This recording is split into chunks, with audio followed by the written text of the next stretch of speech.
requiere tiempo. El cheque que está en el cheque, un sobre que dice Cindy Rosero que está en Ay, que el tuyo está atrás de tiempo. Puedes validar, ¿eh? Validar atrás y acá. Sí. Voy. No aprendí. Sí, ya. Ok. Sí, ya está bien. Sí.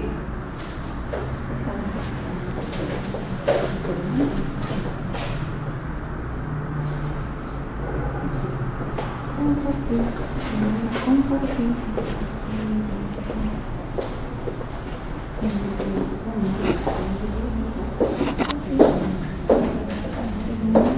Este es el micrófono. Ajá. Entonces, no sé qué tan cerca se puedan hacer con esta silla. Se lo pueden dejar acá. Pero creo que poniéndolo acá en la silla y que me sigue callado, acá no escuchan porque no Sí. pasan las diapositivas. ¿Sí? Pero creo que le colocó el... Pero nosotros no. Tú tienes la otra presentación montada. Ya.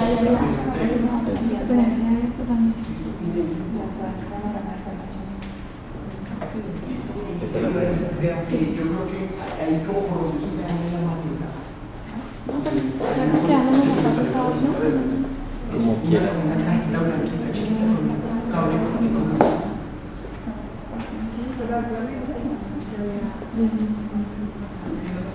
sí, ahí como por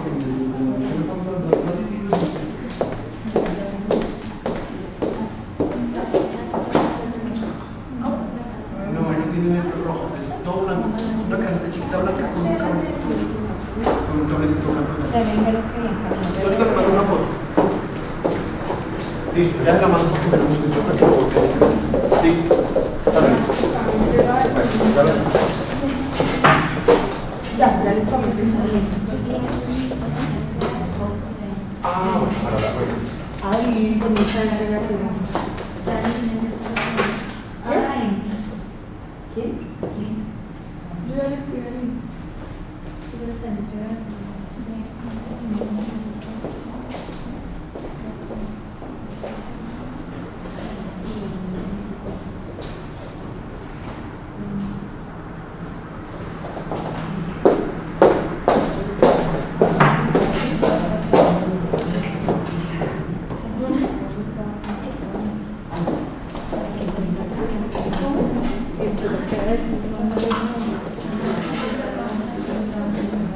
Hola, ¿cómo estás?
Eso quiere decir que, por ejemplo, de cada 10 unidades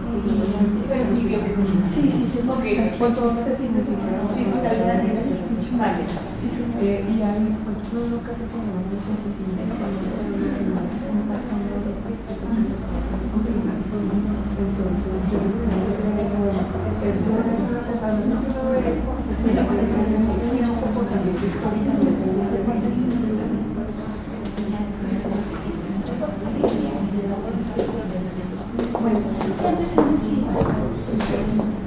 Bueno, buenos días. Hoy vamos a hacer una mezcla.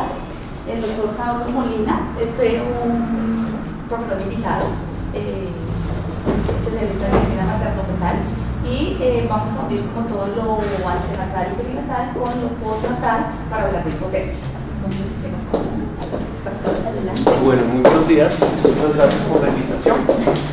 Entonces, durante los siguientes 20 minutos vamos a tratar de aprender algo acerca de lo que son las pruebas de bienestar fetal y de qué manera nosotros valoramos la hipoxia o de qué manera nosotros nos podemos acercar a saber en qué momento estamos en un estado fetal insatisfactorio.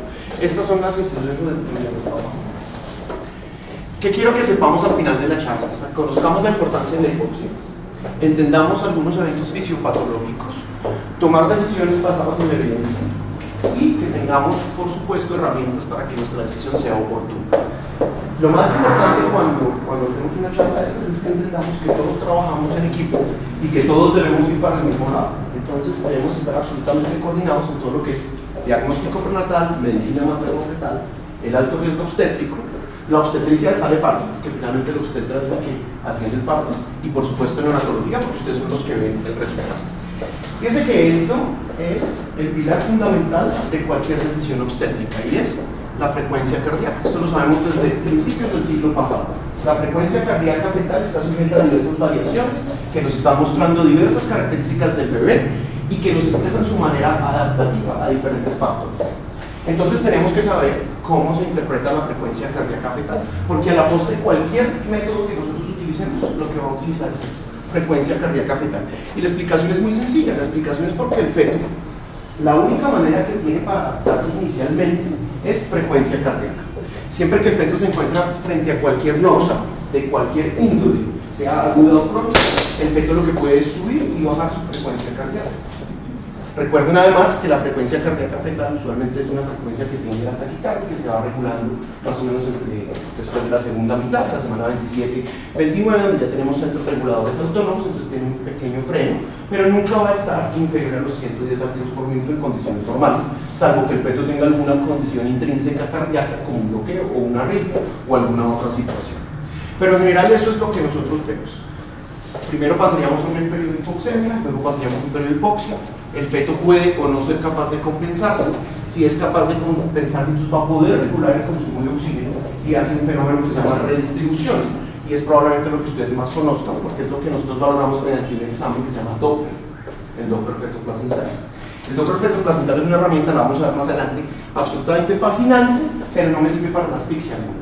O sea, yo no puedo saber si un feto está asfixiado con el Doppler. Yo con el Doppler puedo saber cuáles son los estados hemodinámicos de adaptación frente a una anoxia. O sea, generalmente es una herramienta que me sirve para una situación crónica. La crónica que ustedes más conocen es la restricción del crecimiento fetal, la restricción del crecimiento intrauterino. que es un muchachito que no está creciendo por alguna razón y se va adaptando paulatinamente hasta que pierde sus mecanismos de defensa. Y eso se basa fundamentalmente en presión arterial y flujo sanguíneo cerebral. Pero el feto, a diferencia de un niño o de un adulto, recuerden que usted aumenta la frecuencia cardíaca y mejora la fuerza de contracción, ¿cierto? Y por la ley de Frankenstein, cuando usted estira la fibrita, mejora la fuerza de contracción hasta que la fibra se estira tanto que no tiene más punto de elongación y se fatiga. Entonces, normalmente, ¿qué hace un niño o qué hace un adulto? Hay hipertrofia del ventrículo, sea izquierdo o derecho, depende de la resistencia que tenga que estar. Pero el feto no puede hacer hipertrofia ventricular salvo en condiciones muy extremas. Entonces, generalmente nosotros no hablamos de hipertrofias ventriculares, sino que el feto lo que logra hacer es dilatación del ventrículo. Solamente puede mejorar la capacidad de llenado, la capacidad de flujo. Aumenta la poscarga, aumenta la precarga y posteriormente va a aumentar la frecuencia cardíaca para manejar volumen y frecuencia. Es lo único que nosotros podemos hacer y es lo que nosotros trabajamos muy bien con los neonatólogos en los procedimientos de adaptación, como los éxitos que ustedes deben conocer muy bien, ¿cierto? Entonces, después de eso nosotros vamos a tener la posibilidad de un daño tisular, que sería lo peor, porque ustedes se enfrentan todos los días en el feto que está hipóxico, en el feto que está prematuro, o en el feto que tuvo una restricción de crecimiento intrauterino, que era todas estas cosas y muchas más que ustedes conocen mejor que yo, o que se me muera en el parto, o que se les muera a ustedes, ¿cierto? Son todas esas complicaciones. Ahora, yo tengo muchas herramientas para poder valorar esa situación y es cuando surge el fenómeno de estado fetal insatisfactorio, que ha pasado por todas las definiciones. Digamos que son las definiciones operativas, que son muy interesantes, pero que a la postre significan lo mismo. ¿Recuerdan el sufrimiento fetal agudo? No se usa porque es peyorativo, etc. Igual con restricción de crecimiento. Desde ahora le decimos restricción de crecimiento intrauterino, pasamos a decir restricción de crecimiento fetal, entonces decimos retardo de crecimiento intrauterino. Entonces, para no ofender a las mamás y los bebés, porque no es verdaderamente un problema.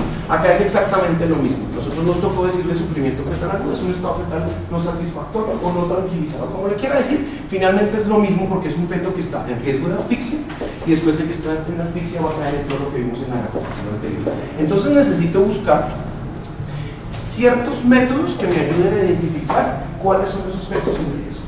Para eso tengo unos métodos que son prenatales, el diagnóstico prenatal, la señora que está anteparto, o sea, una señora que está embarazada pero no tiene en este momento contracciones de actividad uterina, o una señora que ya la empezamos en la sala de parto y que pueda no tener un problema de riesgo. Lo primero que tenemos que hacer es la identificación de los factores de riesgo. Entonces, es fundamental la historia clínica que hagamos y buscar cuáles son esos fetos que tienen un riesgo verdadero de realizar una hipóxia intraparto. Para eso tenemos todo el periodo prenatal, existe una situación que se llama el control prenatal y la identificación de los riesgos. Y ya cuando hospitalizamos a la paciente, entonces tenemos toda esta situación que vemos acá, el acompañamiento intraparto. Entonces, recuerden que ahora estamos en la época del parto o la obstetricia humanizada, en la cual la madre necesita ser valorada como ser humano y recibir todas aquellas condiciones en las cuales pueda llevar el parto a un resultado satisfactorio, porque recuerden que legalmente el embarazo no es una enfermedad, sino que es un estado fisiológico, y como estado fisiológico tiene que tener un final feliz. Pero el 20% de las situaciones se nos van a complicar a nosotros y por ende a ustedes, que son los que ven el resultado. Entonces, acompañamiento intraparto, muy importante. Los estudios muestran que la madre que hace su trabajo de parto acompañada, sea por su esposo, por su pareja, por su familiar o por un trabajador de la salud, tiene mejores resultados a la luz de la evidencia. El siguiente punto sería la auscultación intermitente. La auscultación intermitente es lo que hacemos antes con la campana, que hacemos con el Doppler o con el fonesoscopio, como usted lo quiera. Si usted ausculta intermitentemente a la paciente de bajo riesgo, usted va a tener unos resultados prenatales adecuados, comparables a lo que tendría siendo una monitorización electrónica. Lo que pasa es que tiene que hacerlo adecuadamente, tiene que saber en qué pacientes lo hace. Generalmente mucho más útil para los embarazos únicos. Cuando son embarazos dobles ya es un poco más complicado porque usted no va a saber cuál de los dos fetos está auscultando y además tiene diferentes resultados en términos del embarazo general. Pero en términos generales, si la paciente es de alto riesgo, es una herramienta importante que usted debería tener en cuenta cuando hace las valoraciones prenatales. Y vamos a ahondar un poco en lo que es la monitoría fetal, que es lo que ustedes ven todos los días. La monitoría fetal es una herramienta que lleva más de 40 años entre nosotros, es una herramienta inventada por un japonés que se llama Deli y que tuvo mucha fuerza en los Estados Unidos y de hecho todavía la escuela americana cree mucho en la monitoría fetal, no así la escuela europea. Eso se heredó a un centro que se llama el Centro Latinoamericano de Perinatología, que tuvo mucho auge como en los años 80 y 90, que queda en Montevideo, Uruguay. Y entonces por eso nosotros heredamos la monitoría fetal. porque nosotros tuvimos mucha gente que estuvo estudiando en Estados Unidos, en Uruguay, y se trajo la monitoría fetal como una herramienta importante, y aún sigue siendo para nosotros fundamental. Como le digo, no en todos los países es así, pero en los países en vía de desarrollo, pobres como nosotros, la monitoría fetal bien manejada es una herramienta fundamental. Todos ustedes saben cómo se hace, etc. Tiene una sensibilidad del 84%. ¿Qué quiere decir esto? Que la monitoría fetal en condiciones especiales, cuando yo quiero buscar mis pacientes sanos, es una herramienta espectacular. Si la señora no tiene factores de riesgo, le aplico una monitoría fetal y me sale bien, yo tengo la certeza de que en el 98.5% de las veces ese bebé va a estar vivo en la siguiente semana, en condiciones normales y sin factores de riesgo. Eso significa que me queda un 1.5% de posibilidades de situaciones que yo no puedo medir con la monitoría fetal. Por ejemplo, la señora hizo una hipertensión inducida por el embarazo en esa semana que le faltó, entonces ya me cambia completamente la cifra de la herramienta.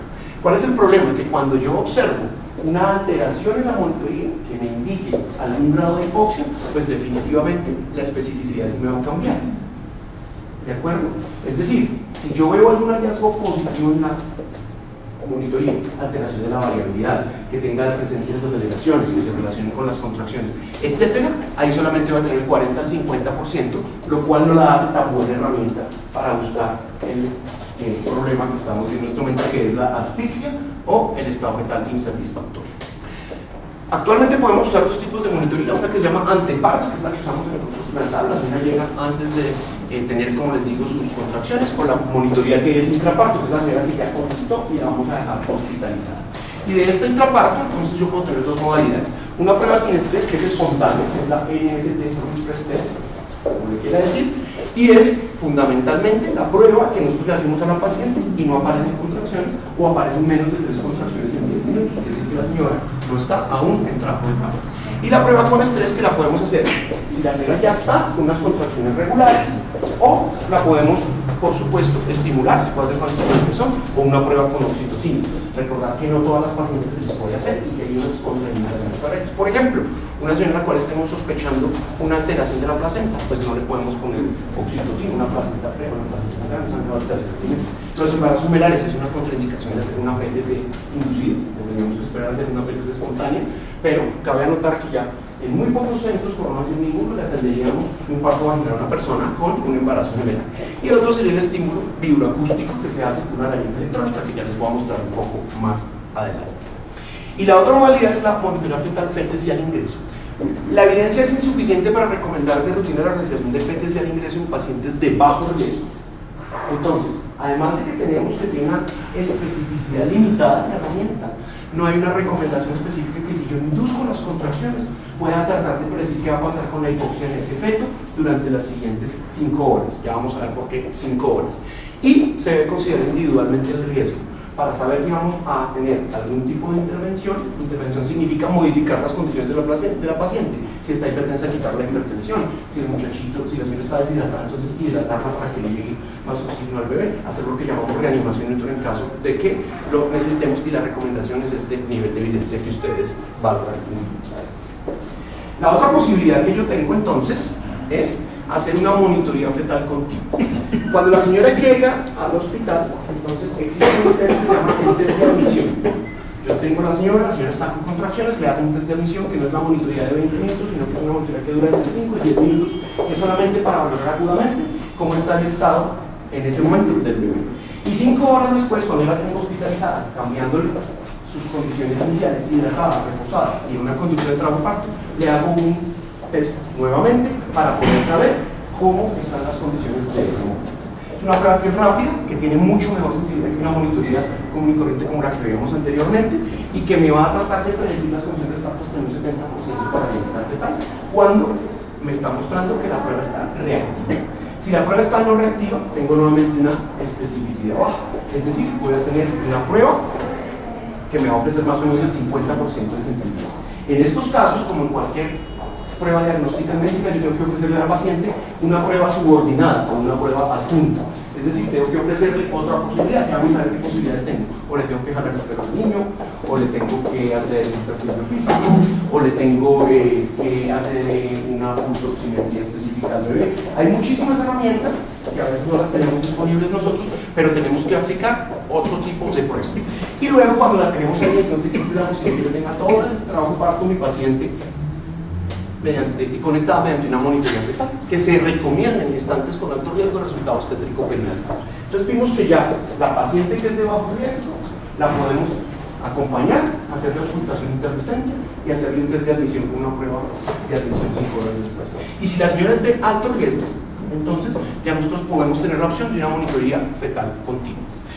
La otra posibilidad es hacer la monitoría fetal intermitente, que es esa señora a la cual le hacemos monitoría fetal de acuerdo al estado de evolución que me presenta el feto durante el trabajo de parto. Esta la hacemos durante 15 minutos más o menos cada 2 horas. Si la PTC es normal, se suspende el trazo, entre tanto hacemos auscultación intermitente. ¿De acuerdo? O sea que son herramientas muy valiosas que me permiten tratar de predecir. Este es el grado de recomendación que nos da este, que no es el mejor, pero sí es muy bueno. Hay diferentes guías alrededor del mundo, esta que es la de los británicos, del Royal College, de Nueva Zelanda, lo que usted quiera, en donde clasificamos las pacientes de bajo riesgo y de alto riesgo. Cuando la paciente es de bajo riesgo, entonces dijimos que le hacíamos una auscultación intermitente y acompañamiento. Y si la paciente es de alto riesgo, monitoría fetal electrónica. Si la auscultación intermitente es normal, la señora continúa con auscultación intermitente y su resultado perinatal va a ser igual que si hubiéramos hecho alguna otra prueba. Pero si el resultado es anormal, entonces hacemos una monitoría fetal electrónica y entramos en el protocolo que vimos en las 2 diapositivas anteriores. ¿De acuerdo? Ahora, estas son las pruebas de admisión que les decía. Hacemos una prueba en un corto tiempo de 5 a 20 minutos, con una velocidad del trazo normal, y aquí sí estamos evaluando los mecanismos de reserva placentaria, que a la postre es lo que a mí me interesa en el momento en que hago la valoración de mi paciente, porque yo necesito saber si esa placenta que yo tengo en ese momento en evaluación va a soportar todo ese estrés de trabajo de parto que va a durar entre 12 y un poco más de horas. Y por supuesto voy a estimar el riesgo de asfixia durante el trabajo de parto. Esta prueba, que es el test de admisión, la debo reportar o la debo interpretar como reactivo, sospechoso u ominoso. Cuando es ominoso tengo que tomar una determinación. Cuando es sospechoso tengo que aplicar una prueba subordinada, y cuando es reactivo puedo continuar mi manejo del trabajo de parto dentro de lo que espero para ese bebé. ¿Qué intervalos de tiempo tengo yo para la acidosis? Y lo tengo que tener muy en cuenta de acuerdo al hallazgo que yo encuentro. Si yo vi desaceleraciones repetidas, 115 minutos. Con desaceleraciones variables, recuerden que las desaceleraciones variables son las que generalmente son benignas, son por pinzamiento del cordón, alguna circular, alguna cosa, 145 minutos. Y si solamente encontré disminuciones de la variabilidad, 185 minutos. Quiere decir que la disminución de la variabilidad minuto a minuto y las desaceleraciones variables son lo menos específico y lo que más tiempo me va a dar para poder tomar una decisión. Sin embargo, estos tiempos solamente funcionan cuando yo he controlado a mi paciente y he tenido un acercamiento completo a saber en qué momento la monitoría cambió de reactiva a un hallazgo normal. Porque si yo no sé cuándo empezaron esos cambios, no sé cuándo empezaron a correr estos 115 minutos. Obviamente no se jamás va a esperar 115 minutos para tomar una decisión. Pero, por eso es importante que tengamos muy bien monitorizado a nuestra paciente. El test de admisión reactiva normal, la probabilidad de asfixia es menor al 5% en las siguientes 5 horas. Por eso a las 5 horas, estadísticamente, tengo que volver a hacer otra monitoría. No cada 2 horas como la señora que estamos viendo de alto riesgo, sino la señora que estamos viendo de bajo riesgo. Entonces hemos visto 4 conceptos importantes. Clasificar el riesgo, saber qué tipo de acompañamiento le voy a dar a la paciente, entender que la auscultación intermitente es equiparable a una monitoría electrónica y que la monitoría electrónica la puedo usar permanentemente, la puedo usar de manera intermitente cada 2 horas, o puedo tener una herramienta que es mucho más simple, más barata y que me ofrece una mejor sensibilidad para esta prueba, que es hacer un test de admisión y una prueba subordinada a los 5 minutos. El rendimiento de la prueba vuelve a ser lo mismo, pero mira el valor predictivo negativo. ¿De acuerdo? Esto cuando tenemos una monitoría reactiva, por supuesto. La prueba junta o prueba subordinada, entonces en cualquier cosa en medicina se refiere a una prueba adicional que yo voy a hacer porque mi primera prueba no me brindó la información suficiente o sus resultados no son lo suficientemente conclusivos. Por supuesto, esto me va a ayudar a hacer intervenciones innecesarias. ¿Cuál es el problema de todas estas pruebas de bienestar fetal? Que yo voy a actuar más rápido probablemente y vaya a aumentar mi índice de cesáreas si no soy cuidadoso y si no las sé interpretar de una manera adecuada. Para esas pruebas adjuntas entonces existen varias cosas. Estimulación del cuero cabelludo, que lo puedo hacer de manera digital o instrumental, o puedo tener la estimulación bioacústica, que lo puedo hacer con una herramienta electrónica, con un estimulador fetal específicamente hecho para eso, no con un vibrador de celular, ni con una cantidad como entregan, como hacen acá en todas partes, sino que esto tiene que estar digamos, específicamente diseñados para usarlo, pero tristemente no en todas nuestras salas de parto hay un estímulo vibroacústico adecuado, que es un aparatito listo, ya les voy a mostrar, donde nosotros hacemos el estímulo sobre el bolo cefálico del bebé, ¿de acuerdo? ¿Cuál es el rendimiento diagnóstico de esta prueba? Estos LR positivos y estos LR negativos. Los estudios comparan el test de estimulación vibroacústica contra el pH de cuero cabelludo y muestran que cuando la reacción del feto es positiva, es decir, entre 30 y 45 segundos después de que yo haga la prueba, el feto tiene una reacción tanto en frecuencia cardíaca como en movimientos de flexión y extensión de sus extremidades, entonces voy a tener un rendimiento que es casi equiparable a tener un pH de cuero cabelludo como prueba junta, lo cual me mejora el rendimiento de mi prueba, la que había utilizado inicialmente. O sea que si yo tengo una prueba adecuada, no necesito hacer un pH de cuero cabelludo. Afortunadamente, porque aquí creo que en ninguna sala de parto vamos nosotros a conocer el pH de cuero cabelludo, porque en ninguna parte se está haciendo. Ahora, si es no reactivo, tengo un 60% de asociación con el pH de cuero cabelludo entre las 720. O sea, aquí miren pensar de partos, que casi nunca la usamos, es una herramienta fundamental y que me ayudaría muchísimo a coordinar con ustedes qué vamos a hacer con ese feto y de qué manera vamos a actuar. Pero si es reactivo, el 100% de esos casos tiene un pH de cuero cabelludo por encima de 7.2. Entonces me está mostrando que definitivamente es una prueba fundamental, muy barata y que la puede hacer cualquier persona. Y me disminuye en un 50% la necesidad de hacer una prueba invasiva. En cuanto al pH de cuero cabelludo, pues obviamente tener una pH-metría, sea de cuero cabelludo, sea el cachete fetal, o sea directamente del cordón umbilical, que nosotros lo hacemos por razones obvias, pues sería el gol estándar para cualquier situación, porque verdaderamente me están dando los gases arteriales, yo podría saber qué está pasando desde el punto de vista de ácido alcalino y el estado ácido básico en mi paciente. La otra posibilidad es medir el lactato también en cuero cabelludo, que me va a permitir también tomar unas decisiones adecuadas. ¿Cuál es el rendimiento diagnóstico de la prueba? Sensibilidad del 40%, entonces fíjese que no es tan alta como nosotros pensamos. Cuando hay cuero cabelludo, no puede hacer una toma de sangre directa, que sería lo ideal, pero que pues obviamente no vamos a hacer. Y la especificidad es del 90%. Entonces fíjese que cuando los hallazgos son positivos, pues definitivamente sí me va a mostrar con un valor predictivo del 89% de esos LRs que ustedes ven ahí. Entonces una herramienta buena, no la tenemos, no la hacemos acá, y que me permitiría tomar alguna decisión. Pero si nosotros comparamos estos números con lo que habíamos visto no invasivo previamente, que les mostré, pues vemos que los rendimientos de las pruebas son similares, luego en este caso lo no invasivo podría mejorar. Aquí entonces está la manera como se toma, estos serían los dilatadores, este sería el cablecito que equivalería a esto, y el electrodo. Entonces nosotros llevamos el cuero cabelludo, lo ponemos, lo raspamos un poquitito, ponemos ahí nuestro electrodo y vamos a poder tomar una muestra de cuero cabelludo que es útil en los extremos del espectro. Es decir, cuando yo tengo un paciente que esté con una sospecha muy alta o que tenga un paciente con un riesgo obstétrico también muy alto para poder tratar de predecir cuál va a ser el resultado. 7.25, 92% Apgar normal. Menor de 7.15, 80% Apgar anormal. 7.15 a 7.25, la mitad de esos casos son anormales. O sea que tenemos una zona gris entre 7.15 y 7.25. Pero como ustedes ven, en los extremos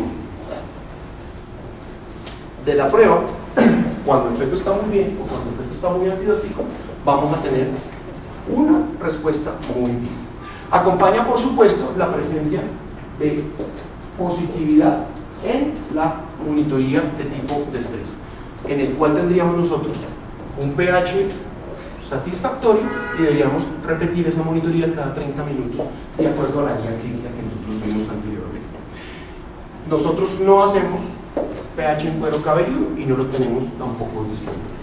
Existe otra posibilidad que es muy interesante, que son los métodos ópticos, que es como el pulsoxímetro que usamos con los bebés o con las mamás, que lo usamos mediante espectrofotometría infrarroja y pulsoximetría fetal continua.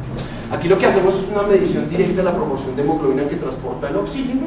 Es un método no invasivo, seguro, confiable, que utiliza pues el método que ustedes hacen con los bebés todo el tiempo. Aquí utilizamos un electrodo un poquito más plano que se lo ponemos en el cachete al bebé. ¿Qué características tiene? Tiene que estar cefálico, membrana rota, ya está dilatado, porque si no, no hay cómo ponerle el electrodo al bebé. Es una prueba muy interesante que tiene esta sensibilidad de 30 al 40%, muy mala, pero es muy específico. Entonces lo usamos siempre después de que la prueba de tamiz inicial me salió positivo. Sería una prueba adjunta. Tampoco lo tenemos en nuestro Entonces, ninguna clínica, por más privada que haya acá en el país, vamos a encontrar cómo orientar un trabajo de parto con estas herramientas, pero es importante que ustedes lo conozcan. Cuando da positiva, la posibilidad de epoxia es del 70% y cuando da negativa, 25%. No nos da la tranquilidad para bienestar fetal, porque solamente me encuentran resultados específicos. Tenemos otra posibilidad, que es la electrocardiografía fetal intraparto. La electrocardiografía fetal intraparto también hacemos unos electrodos específicos. Aquí vamos a buscar un electrodo en el polo cefálico del feto. Tendríamos que tener algunas condiciones, ya tendría que tener un estado de trabajo de parto más avanzado, tendría adicionalmente que estar con las membranas rotas, tener el aparato, por supuesto. Y acá vamos a buscar alteraciones del segmento ST y alteraciones de la relación PRR. Eso se llama el análisis del segmento ST coestal, que se va a relacionar a un metabolismo miocárdico anaeróbico en el momento en que el feto esté bajo ese estrés. Importante que lo conozcan, es en lo que más estudios hay en la última década, ¿cierto? Pero tampoco lo tenemos en nuestro país. Ya que estamos resumiendo que nosotros seguimos con la monitoría. Eso es lo que nosotros buscamos acá. Cuando yo estudié en Estados Unidos, eso fue hace unos años ya, más de 10, ya se estaba usando y era una maravilla. Entonces uno lee un electrocardiograma en un monitor, como si fuera un visoscopio, y el muchachito está monitorizado todo el tiempo y uno busca intervalos entre el PR y el RR y la elevación de la onda T. Eso se ha relacionado además en los estudios con los cambios en los niveles de troponina y de troponina cardíaca, que me van a ayudar a saber qué tipo de estrés está manejando el corazón. Teóricamente vamos a encontrar posibilidades de estrés previos a que se me altere la monitoría. Luego, es una herramienta que es muy importante. ¿Cuál es el rendimiento de la prueba? Sensibilidad de 5 a 38, pero podemos llegar a una especificidad casi del 99 con estos valores predictivos negativos. O sea que es una prueba muy buena y, digamos, si me tocara escoger entre todas las pruebas subordinadas que hay acá, me quedaría con esta. ¿De acuerdo? Sin embargo, en nuestro medio, muy seguramente nosotros vamos a quedar con la monitoría fetal y un test de simulación biológica, que sería, como ustedes ven, tal vez lo más importante. Perfil biofísico fetal intraparto. Entonces acá abajo que es, si hacemos unos perfiles biofísicos cuando la paciente está en trabajo de parto, no el previo, que tiene unas utilidades distintas. Entonces, cuando el perfil biofísico, todos sabemos que es un perfil biofísico, ¿cierto? Los 5 parámetros de monitoreo fetal, respiración, tono, ¿sí? Movimientos, etc. Muy fácil. Entonces este examen se hace, por supuesto, con una monitoría fetal y una persona que haga la ecografía y busque el volumen del líquido amniótico y las otras 3 características. A cada característica se le dan 2 puntos y el muchachito debe sacar 10 sobre 10 y está bien. Todo puntaje por encima de 8 es satisfactorio. ¿Listo? Entre 6 y 8, entonces sería para utilizar una prueba subordinada, y por debajo de 6, entonces hablaríamos de que la prueba salió positiva para alteración del bienestar fetal y que tendríamos una alta sospecha de cirrosis. Sin embargo, fíjense, una sensibilidad del 60%, pero muy específica, como la mayoría de los exámenes que nosotros vimos acá. ¿De acuerdo? Acá lo más importante es que valoramos el líquido amniótico. Entonces, ojo, sería útil cuando las membranas están íntegras en la paciente que no rompió ya la fuente, porque si rompió la fuente, no vamos a tener el líquido amniótico como un marcador de bienestar fetal. Pero adicionalmente recuerden que el líquido amniótico es un marcador crónico, es decir, si es el reflejo de la diuresis fetal, pues una paciente que haga un estado agudo, el muchachito no va a alcanzar a alterar su diuresis por más hipóxico que esté en ese momento, y yo no voy a ver una alteración completa del líquido amniótico. Luego no sería una prueba a tener muy en cuenta dentro de lo que es el bienestar fetal intraparto. Sin embargo, esto sí tenemos por regla o por normatividad de la Secretaría de Salud, un ecógrafo en todas las salas de parto, al igual que un monitor. Entonces esto sí sería, digamos, más factible de hacer. Y la velocimetría Doppler intraparto, nuevamente acá insisto, es en la paciente que está en trabajo de parto, donde podríamos relacionarnos con el apnea, con la estaria por acidosis, los pequeños parajes estacionarios y las alteraciones de frecuencia cardíaca fetal intraparto. El Doppler fetal es un muy mal predictor de la asfixia perinatal aguda. Luego, no es una herramienta que yo deba utilizar intraparto. Además de tener una persona que lo sepa hacer, no todos los momentos en salas de parto vamos a ser una persona entrenada para hacerlo, y eso sería peor porque tendríamos resultados diferentes y aumentaríamos con toda seguridad el índice de cesáreas. Eso no habría duda de ello. Entonces, en general tenemos que es un pobre predictor de resultados adversos perinatal. En conclusión, tenemos que la monitoría electrónica de frecuencia cardíaca fetal continúa siendo nuestra principal herramienta en la evaluación del bienestar fetal intraparto. Recordemos que en cuanto al Doppler fetal, es una herramienta muy importante para evaluar el estado hemodinámico de los pacientes. ¿De acuerdo? Si el paciente tiene una restricción de crecimiento intrauterino y hemos hecho seguimiento con el Doppler, sabemos exactamente cómo es su estado hemodinámico, ni la monitoría ni el perfil biofísico han demostrado a la luz de la evidencia que sean herramientas para medir ese caso. O sea que adicionalmente, si el feto que nosotros hospitalizamos es un muchachito que tiene restricción de crecimiento y una hipoxia crónica, la monitoría fetal preparto no es la herramienta, pero las pruebas intraparto tendrían una sensibilidad y especificidad similares a las que vimos ahí en ese bebé que está hipóxico, no el Doppler intraparto. La prueba adjunta es esencial para mejorar el rendimiento de este método. ¿Qué significa? Que siempre debo yo aplicar mi prueba inicial y siempre, en todos los casos de la paciente que estoy valorando en sala de partos, tengo que tener prueba adjunta porque si no me quedo sin saber cuál va a ser la posibilidad de resultado perinatal en mi feto. Y los resultados ópticos tienen un futuro promisorio de cumplimiento de este objetivo, aunque ya vimos que no teníamos y que nos quedaríamos con el electrocardiograma. Y entonces estamos donde empezamos. La frecuencia cardíaca fetal está sujeta a considerables variaciones, la cual ofrece un medio confiable para ajustar el bienestar del niño, y con eso es que lo debemos hacer. Muchísimas gracias.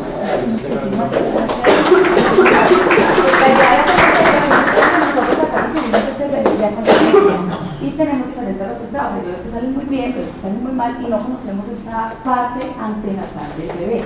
Entonces, para todos los que podemos estar en sala de partos, tener como la idea de cuáles son las condiciones de la forma monitoreada para cuando nos remitan o vayan a venir de Bueno, entonces ya una vez con la introducción de más o menos cómo determinar el bienestar fetal, ahora sí vamos a hablar como tal de qué es asfixia perinatal y qué debemos hacer o cómo se debe abordar el niño en este caso. Vamos a revisar el séptimo consenso clínico de Sieben, que es lo último que hay como en cuanto a la hipotermia terapéutica, que es del 2016.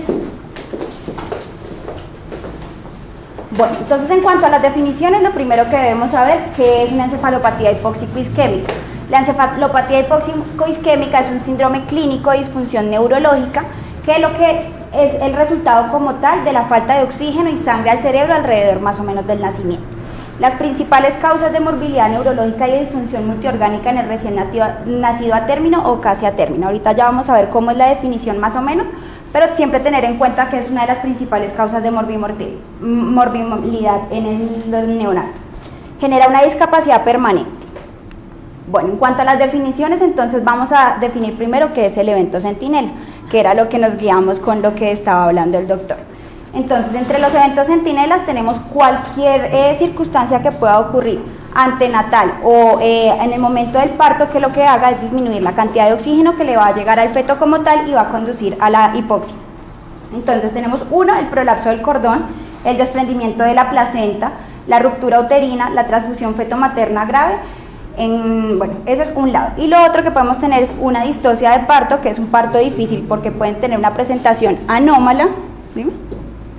Desproporción pélvica y una distosia de hombros, como las principales causas como tal que me llevan a la hipoxia perinatal.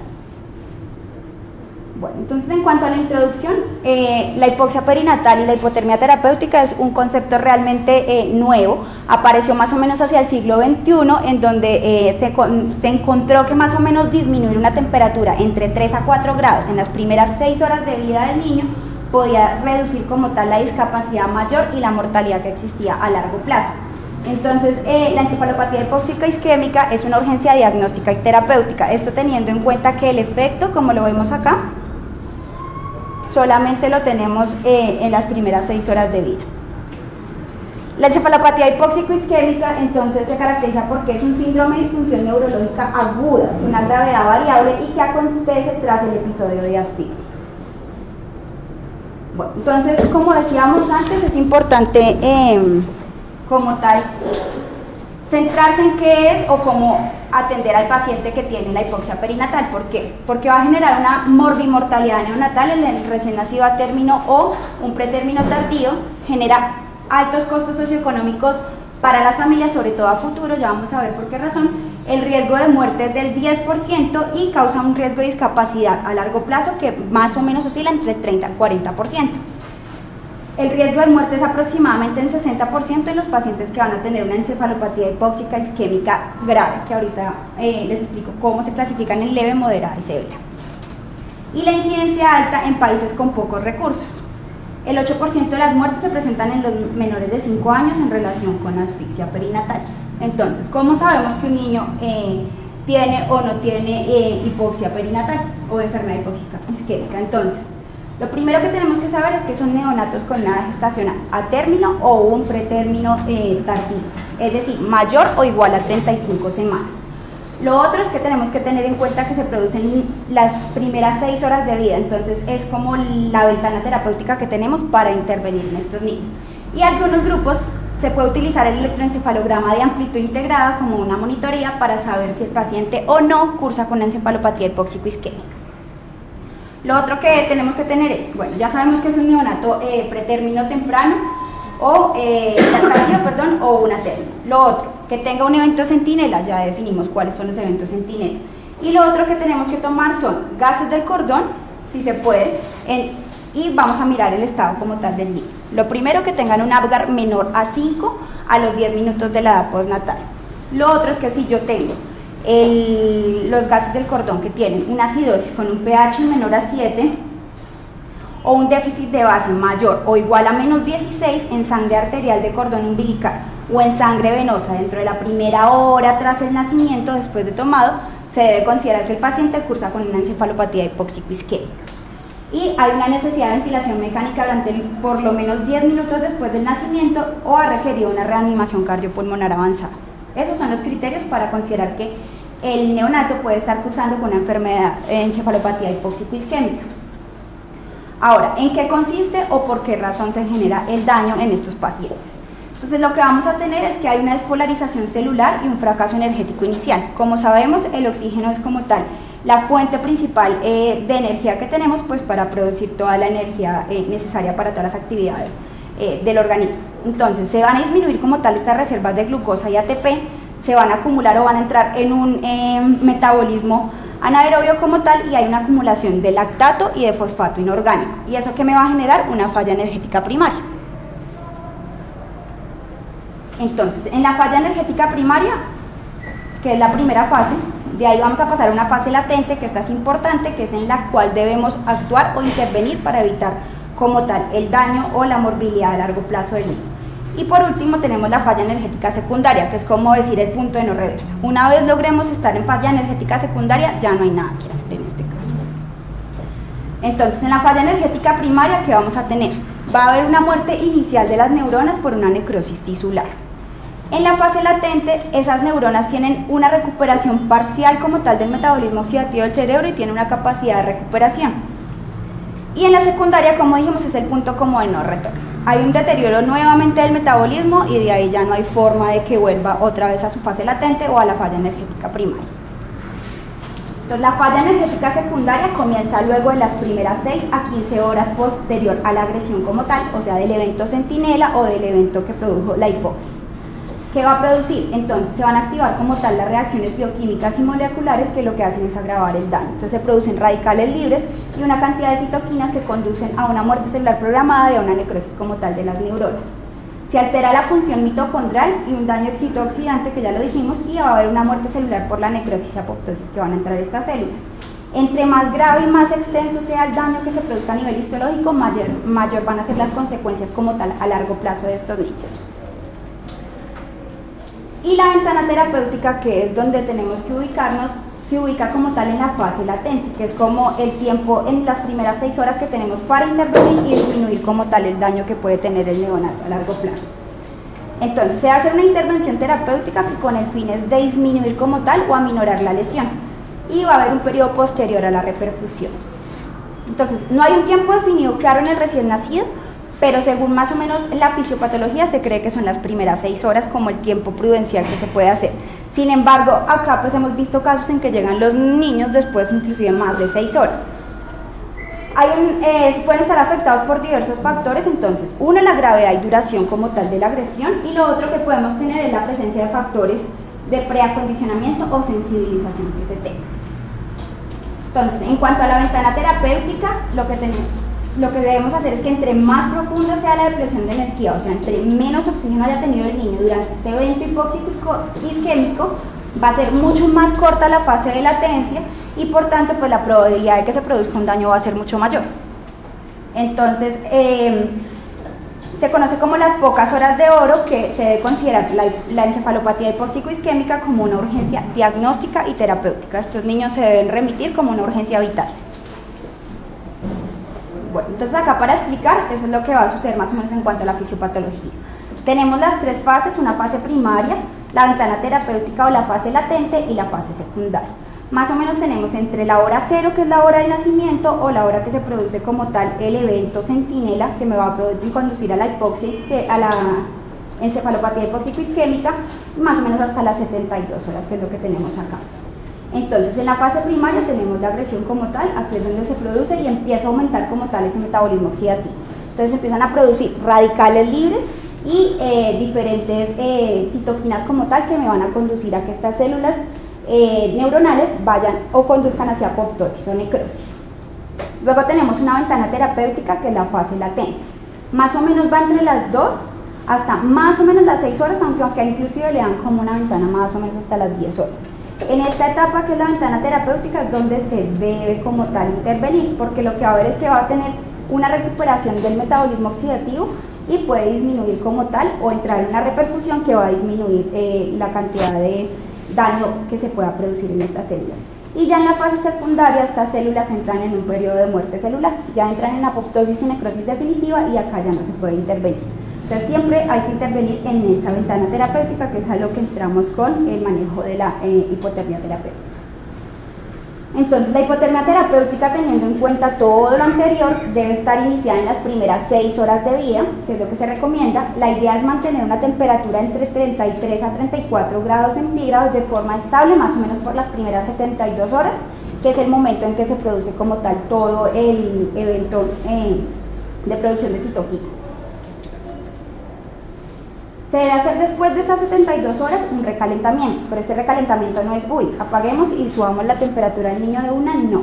El recalentamiento también se debe hacer de manera lenta, más o menos a 0.5 grados centígrados por hora, con el fin de reducir mortalidad, y el objetivo como tal o final de la hipotermia terapéutica va a ser reducir las tasas de discapacidad mayor y la probabilidad de parálisis cerebral entre los 18 y 24 meses.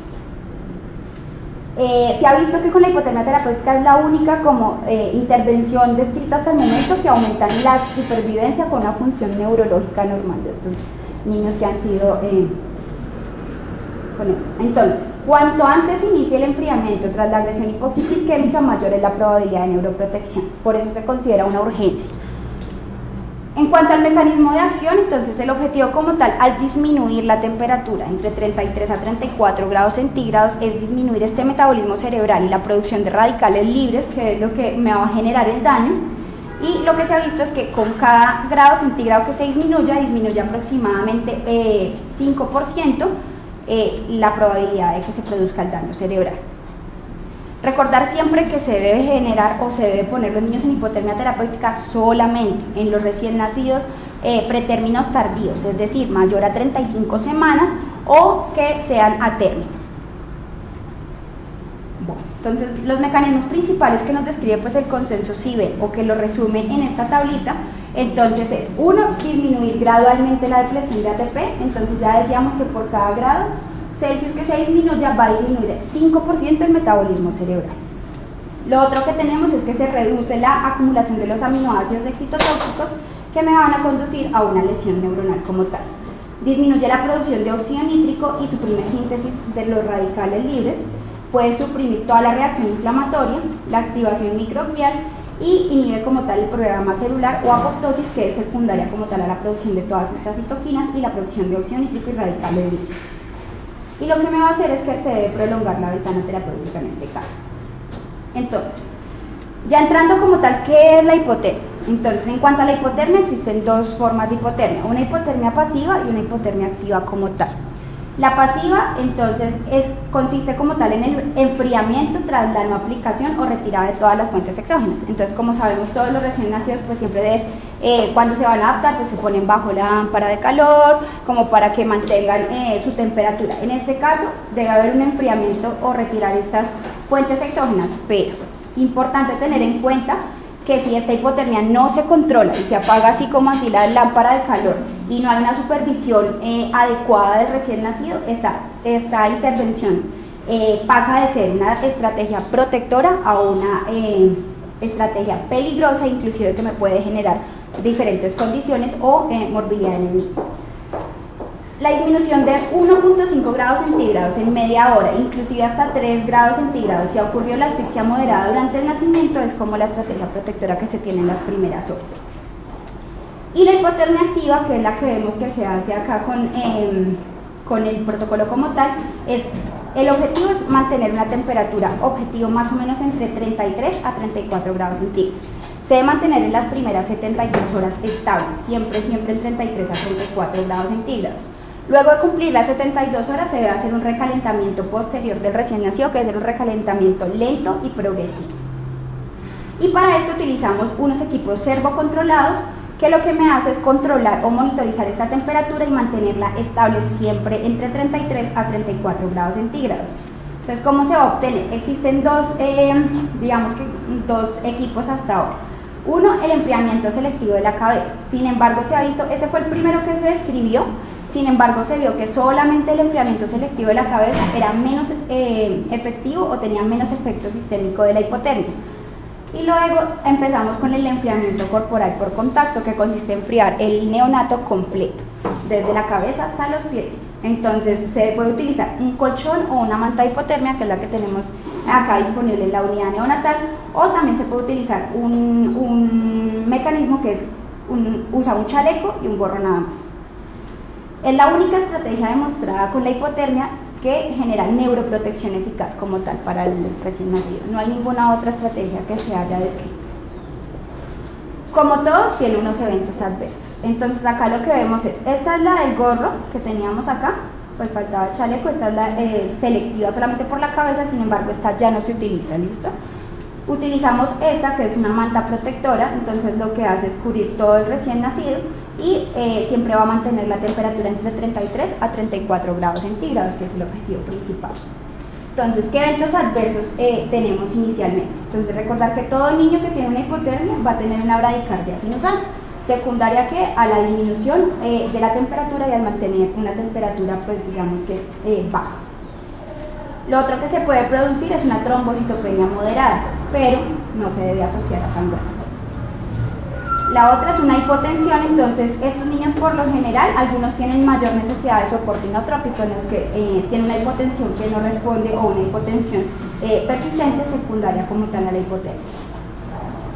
Bueno, entonces la etapa de recalentamiento es importante tenerla en cuenta porque es una etapa crítica.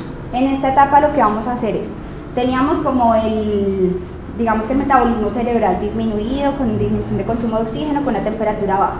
¿Qué vamos a hacer al aumentar la temperatura? Lo que vamos a producir es que va a aumentar el metabolismo energético cerebral, eso induce a que se consuma glucosa y oxígeno cerebral.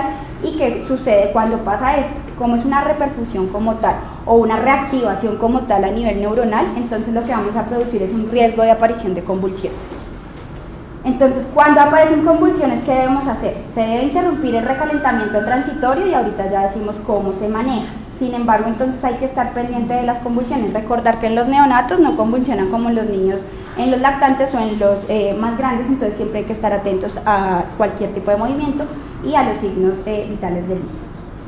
El recalentamiento, como dijimos, se debe hacer a un ritmo constante, debe ser aproximadamente entre 0.1 a 0.5 grados centígrados por hora y la duración no debe durar menos de 6 horas. Entonces es como la regla de los 6.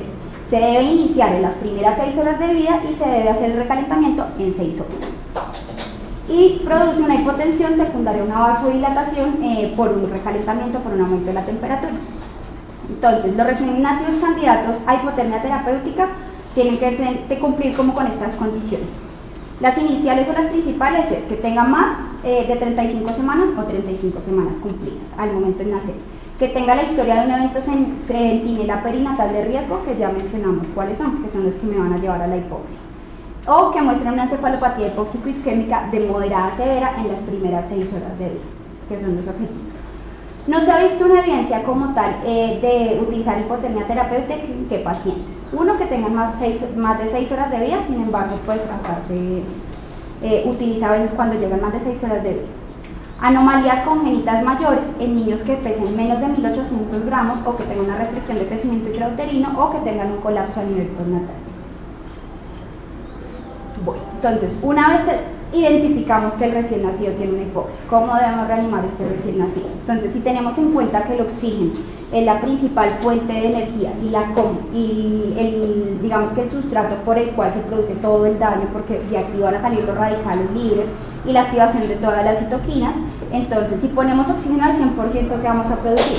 Una hiperoxia y aumenta como tal esta producción de radicales libres y conduce a un aumento del daño como tal neuronal. Entonces, ¿qué vamos a utilizar? Se debe utilizar oxígeno inicialmente al aire ambiente y este se debe ir titulando. Entonces, el uso del oxígeno al aire ambiente disminuye como tal la mortalidad. Si ya el niño vemos que por oximetrías o por necesidad necesita más oxígeno, lo vamos titulando. Pero acá no empezamos de 100 y vamos bajando, sino empezamos desde una PO2 al ambiente y titulamos. Recordar que este oxígeno o el gas debe ser caliente, humidificado y mezclado, y se debe escalonar según la necesidad de oxígeno. Entonces, ¿cómo deben ser las recomendaciones según el consenso CIBEN del 2016? Entonces, lo que ya decíamos, se debe comenzar con aire ambiente y empezar a, digamos que titular la PO2 según la respuesta y la pulsoximetría que se tenga. Lo otro, entonces, el aire debe ser caliente, humidificado y mezclado. Se debe mantener una normocapnia y una normoxemia durante la reanimación en estos niños. Se deben utilizar evitar la utilización de expansores de volumen, excepto solución salina, o en el caso de que los niños necesiten o tengan un shock hipovolémico, se puede utilizar glóbulos rojos o un concentrado eritrocitario en estos niños. Y no se debe apagar la fuente de calor hasta lograr una estabilización como tal, porque si no me va a conducir como a un efecto mayor sobre el estado del bebé. Una vez estable, se puede considerar apagar la fuente de calor si el Apgar a los 5 minutos fue menor a 5 o muy bajo, y si hubo necesidad de reanimación avanzada o necesitó la ventilación mecánica en los primeros 10 minutos, que era lo que decíamos. Lo otro, pues, en un niño que ya vemos que puede tener una encefalopatía hipóxico isquémica, que tenía un estado fetal insatisfactorio, existe una incertidumbre como tal del momento en cual se debe ligar el cordón. Si esperar, no esperar, o qué hacer con estos niños. Lo que recomienda el consenso CIBEN es que no se debe retrasar como tal el pinzamiento del cordón porque el niño esté con una encefalopatía hipóxico isquémica. Se debe pinzar el cordón y empezar como tal la reanimación del recién nacido inmediatamente. Entonces, ¿cómo evaluamos o cómo clasificamos la hipoxia perinatal? Si es moderada, severa o leve. Entonces, hay diferentes escalas. La más conocida y la que utilizamos en la clínica es la escala Sarna, y lo que va a, digamos que ayudar a determinar es que entre más grave sea la alteración, más grave va a ser la encefalopatía hipóxico isquémica. Entonces, esta es la clasificación. Se clasifica en grado 1 o leve, grado 2 o moderada, o grado 3 o severo. ¿Qué vamos a evaluar? Uno, el nivel de conciencia que tenga el neonato, el tono muscular que se encuentre, la postura, si hay presencia o no del reflejo de Moro y de succión, la función autonómica de las pupilas, las convulsiones. En los centros en donde sea posible, pues se puede hacer un electroencefalograma y la duración como tal de el efecto. Entonces, lo que tenemos es que el grado 1, que es leve, el niño va a estar hiperalentable o muy irritable. El tono muscular va a ser normal, va a estar en como una ligera flexión distal, es hiperreactivo. Lo que vamos a tener en pupilas es que van a estar midriáticas y la duración va a ser menor o igual a 24 horas. Se le hace el electroencefalograma y generalmente es normal. En el grado 2 o moderada, el niño ya va a estar más letárgico, hipotónico, va a tener una fuerte flexión distal, va a tener un reflejo de Moro y de succión débil o ausente, va a estar miótico y vamos a tener presencia como tal de convulsiones, que suele ser más frecuente en estos niños, y el electroencefalograma va a estar alterado. Y en el grado 3 es el niño que prácticamente no responde, que ya está estuporoso o en coma, está flácido, generalmente tiene una postura en descerebración o en libro abierto con las piernas extendidas o flexionadas, va a estar ausente. El electroencefalograma suele ser anormal, sin embargo no aparecen convulsiones como tal, sino el electroencefalograma va a tener como tal un trazo que va a indicar una anomalía y puede durar de horas a semanas. ¿Cómo se debe monitorizar el recién nacido? Entonces, una vez se ponga en el protocolo de hipotermia terapéutica, entonces con la manta para enfriamiento se debe monitorizar frecuencia cardíaca y respiratoria, la tensión arterial y la saturación de oxígeno, y debemos evitar las 5 H. ¿Cuáles son las 5 H? Que el niño tenga hipotensión, que tenga hipoxemia, que tenga hiperoxemia, que esté hipo o hiperglicémico o que tenga hipertermia. Hipertermia definido como una temperatura mayor a 33 o 34 grados centígrados, que es el objetivo principal. La otra forma de monitorizar al recién nacido es la toma del electroencefalograma, que es lo que decíamos, que el objetivo es mirar la actividad eléctrica que se tiene, detectar si hay presencia o no de convulsiones y monitorizar si hay respuesta o no al tratamiento anticonvulsivante.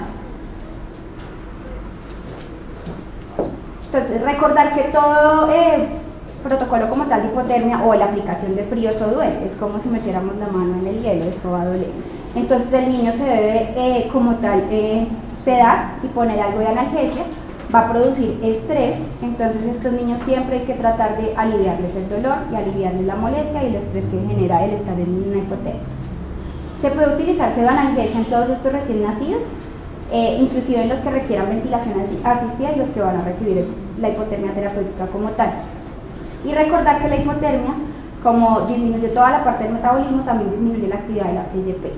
Esto es importante para tener en cuenta la dosis de los medicamentos que se debe utilizar. Como hay una disminución de la actividad de CYP, generalmente hay que ajustar las dosis de los analgésicos que se dan, hay que disminuirlos. ¿Qué comorbilidades debemos tener o qué se debe vigilar? Entonces, lo primero que decíamos era la glucosa. Como decíamos, la glucosa es el sustrato energético primario como tal para el cerebro en desarrollo.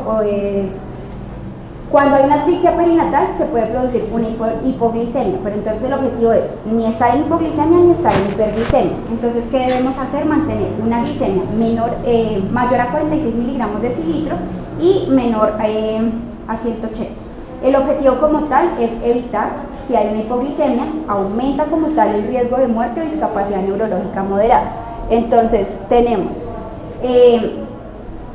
la temperatura, entonces es modificar la gravedad del daño, por cada grado centígrado aumenta el riesgo de muerte más o menos entre 3.6 a 6.2 veces y evitar la hipertermia en las primeras 72 horas.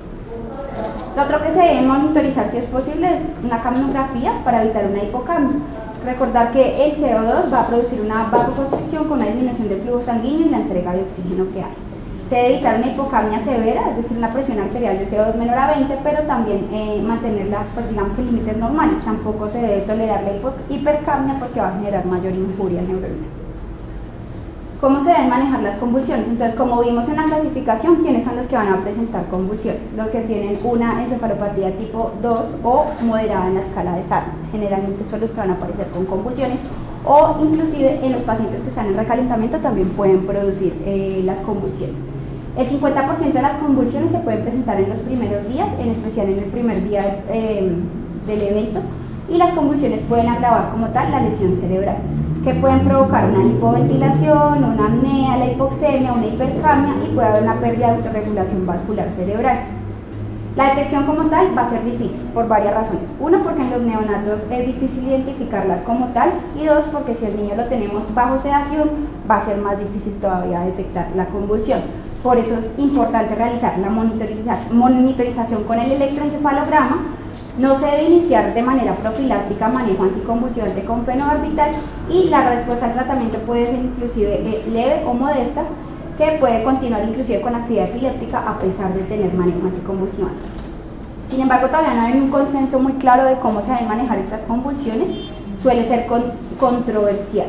Entonces, lo que recomienda CIBEN es que se debe valorar de manera clínica si hay necesidad o no de hacer un tratamiento de las crisis como tal. Eso sí ya lo hacen ellos como criterio médico. La agresividad en cuanto al tratamiento, cuando hay refractariedad, hay 1 o 2 fármacos, entonces también se debe valorar. La duración y suspensión como tal del tratamiento anticonvulsivante y la eficacia terapéutica y evolución a largo plazo. Entonces, ¿ellos qué recomiendan? Hacen como un algoritmo que dividen primera línea de tratamiento, segunda línea de tratamiento y tercera línea de tratamiento. En cuanto a la primera, entonces lo que van a utilizar ellos es fenobarbital inicialmente, 20 miligramos por kilo intravenoso en 10 minutos y corregir los factores que me pueden generar convulsiones secundarias, hipoglicemia, hipocalcemia, hipomagnesemia e hiponatremia. Se puede repetir si no hay un efecto con el fenobarbital, otra dosis de carga adicional de 10 miligramos por kilo intravenoso en 10 minutos. Sin embargo, si a pesar del uso de fenobarbital persisten las convulsiones, se puede pasar a la segunda línea de tratamiento. Ellos recomiendan o levetiracetam o fenitoína. El levetiracetam ellos lo recomiendan porque es como una posibilidad de mantener el tratamiento crónico a largo plazo o por vía oral después de que el niño pues, termine su protocolo como tal de hipotermia. Y lo otro que podemos utilizar es fenitoína. Si a pesar de, vamos en segunda línea de tratamiento, persiste con convulsiones, ellos pueden recomendar alguna de estas opciones. El uso de lidocaína, el uso de diazepam o el uso de midazolam. El uso de lidocaína solamente si se utilizó previamente fenitoína. Si utilizamos levetiracetam, ellos no recomiendan iniciar con lidocaína. El diazepam lo recomiendan una dosis de 0,25 a 0 miligramos por kilo intravenoso y el midazolam de 0,1 miligramos por kilo hídrico. Y pues recomiendan mantener una dosis de mantenimiento en caso de que las convulsiones sean persistentes y en las primeras 72 horas del manejo. ¿Qué intervenciones terapéuticas futuras hay? Entonces, como tal, digamos que todavía hay mucho por conocer o aprender de la hipotermia terapéutica. Sin embargo, la enfermedad, la encefalopatía hipóxico-isquémica va a producir el 25% de muertes en los neonatos si no es tratado, el 20% van a producir una discapacidad grave y el objetivo como tal es una estrategia que potencie o incremente la neuroprotección que se puede conseguir. Se promueve la regeneración neuronal y hay una recuperación y remodelación neurovascular como tal. Bueno, yo voy a completar algunas cositas. Digamos que nosotros cuando recibimos los niños no sabemos el grado de afectación que tienen y de eso depende la respuesta clínica que ellos tengan. La hipotermia es para la moderada o la severa, los leves no. ¿Sí? ¿Qué dice ahorita la literatura? Primeras 6 horas de vida, tiempo después de no está demostrado que sirva. Sin embargo, hay nuevos artículos donde dice que se pudiera expandir hasta las 12 horas, que es lo que viene como a futuro. Entonces uno pues no le quita la posibilidad a un bebé que tenga 7, 8 horas y lo monta en hipotermia. 2, la hipotermia disminuye el metabolismo de la célula, es decir, la célula está como en una fase que requiere mucha energía y como no hay energía, lo que hace la hipotermia es que la deja en un estado basal en reposo. Como ella no se desgasta, ¿sí? Después cuando ella ya se recupera, a las 72 horas, comienza a coger esa energía y la célula no se muere.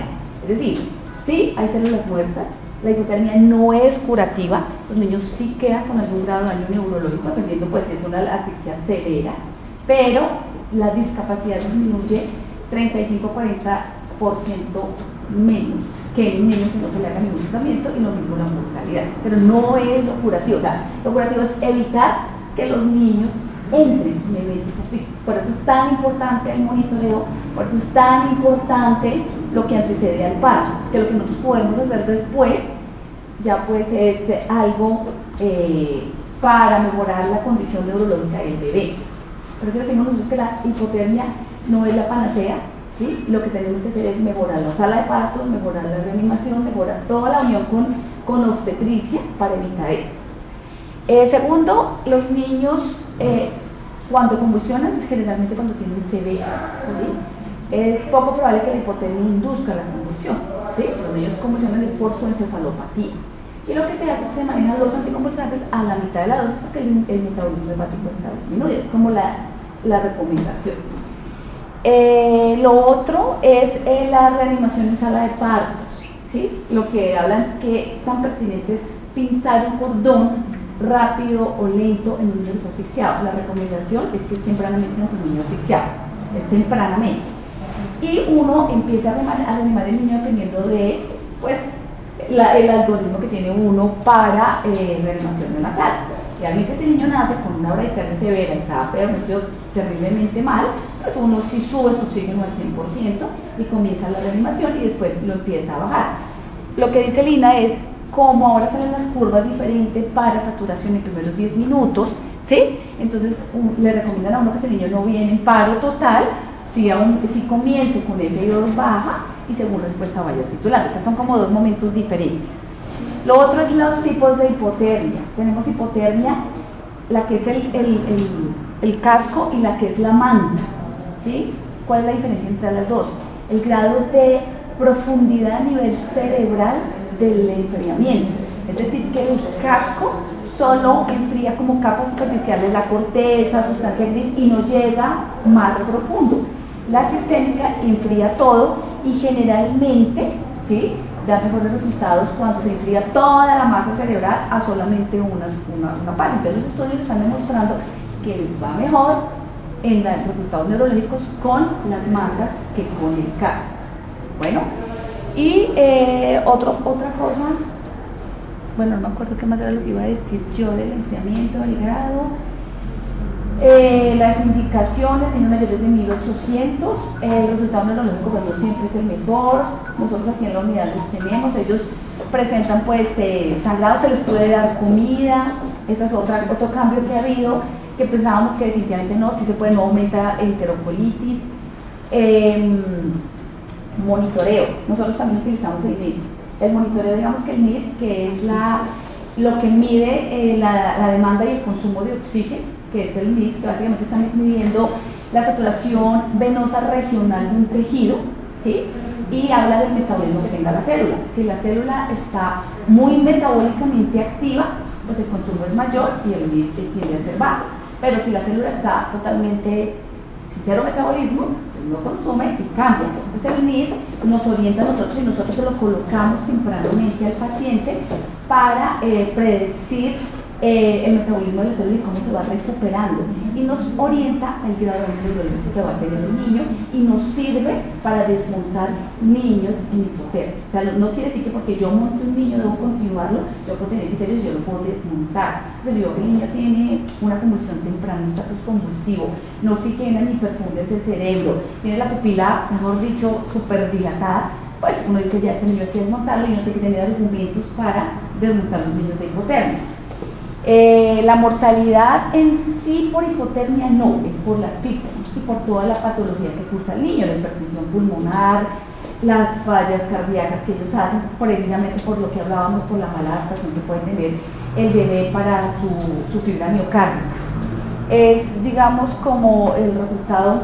Nosotros tenemos, la hipotermia lo tenemos desde el 2015, en el 2015 trabajamos, nos recibieron 15 niños, 2016 60 niños, 2017 90 niños. Es decir, esto de que habla que todavía necesitamos intervenir sala de partos. O sea, no es que nosotros, digamos, somos los expertos, no, necesitamos intervenir, y por eso era que yo, es decir, una de las del motivo hoy de invitar al doctor Molina es que nos enseñen a nosotros también en sala de partos una buena reanimación, a saber detectar cuál es el niño que viene con riesgo y qué podemos hacer en ese momento para evitar todo ese desastre que viene después de una asfixia severa, porque pues eso es realmente...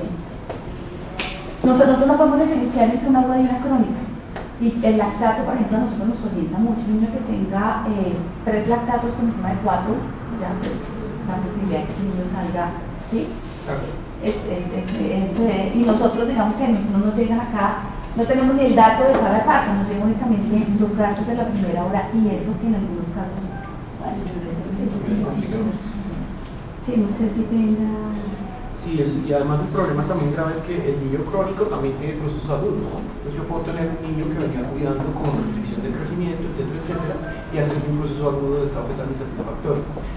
El tema es que, como ustedes vieron, los métodos, cualquiera que sea, son muy deficientes en los pacientes de alto riesgo. Entonces en las pacientes de alto riesgo, como ustedes vieron, lo que recomiendan es aumentar la frecuencia, o hagámosle un poquito más de lo que nos hizo la de bajo riesgo, pero digamos que no hay un método específico que me ayude a diferenciar en esas pacientes que podría tener, porque ninguno ha demostrado, porque todos son indirectos, excepto que yo pueda tener un pH y un estado básico directo. Todos me están mostrando es una reacción indirecta de lo que probablemente esté pasando. Me parece importante también que hay que recalcar, es muy importante con la metodología que se viene usando, como dice la doctora, por ejemplo, para los fetos que fueron llevados a cirugía fetal, como por ejemplo los fetos de embarazo gemelar, de transfusión feto-fetal, después de que compren el peso. Es un método que se ha usado en el mundo de una manera muy interesante para prevenir los trastornos neurológicos, porque recuerden que los embarazos gemelares, normalmente un embarazo tiene más o menos el 8% de riesgo de un trastorno neurológico per se, y la mayoría de esos trastornos neurológicos son anteparto. O sea, la mayoría de los bebés que tuvieron algún trastorno neurológico no fue durante el trabajo, fue anteparto. Lo que yo voy a encontrar intraparto va a ser más o menos el 4%. Pero si yo tengo embarazo gemelar, ese 8% lo voy a tener duplicado, más o menos al 16%. Y si esos gemelos son monocoriales vía peritoneal de la misma placenta, el riesgo puede estar hasta el 20%. Y si tiene transfusión feto-fetal, 30%. O sea que el problema neurológico en la hipoxia crónica con los embarazos generales es superior. El embarazo general es un problema que merece pues un capítulo aparte de discusión en temas de lo que es alteración neurológica previa. El solo hecho de que la señora esté embarazada en embarazo general ya le triplica el riesgo de un problema neurológico sin ningún factor de riesgo.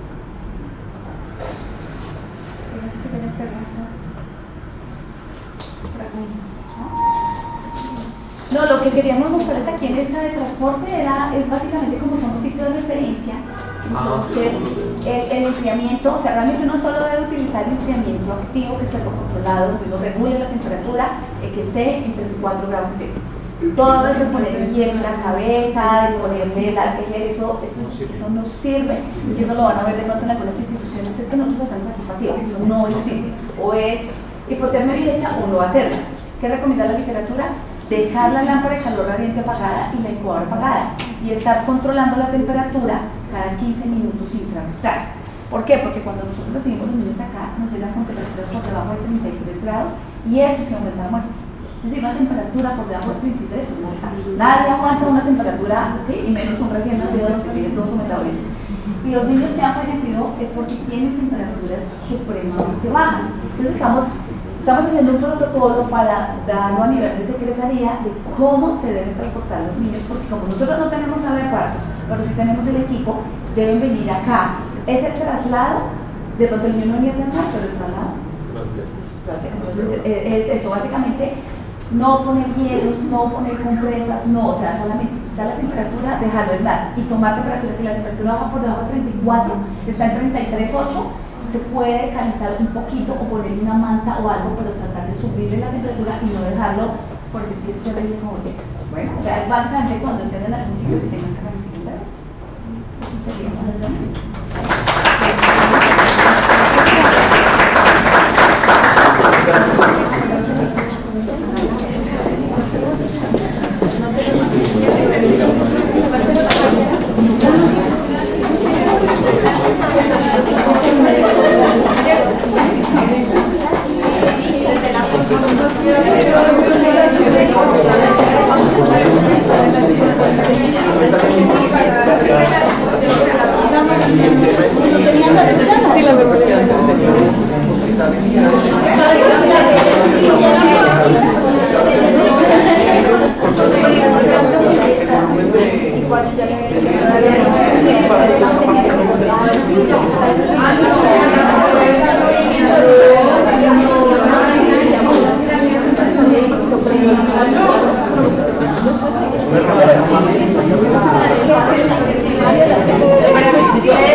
Ya podemos cerrar. Vale. Muchas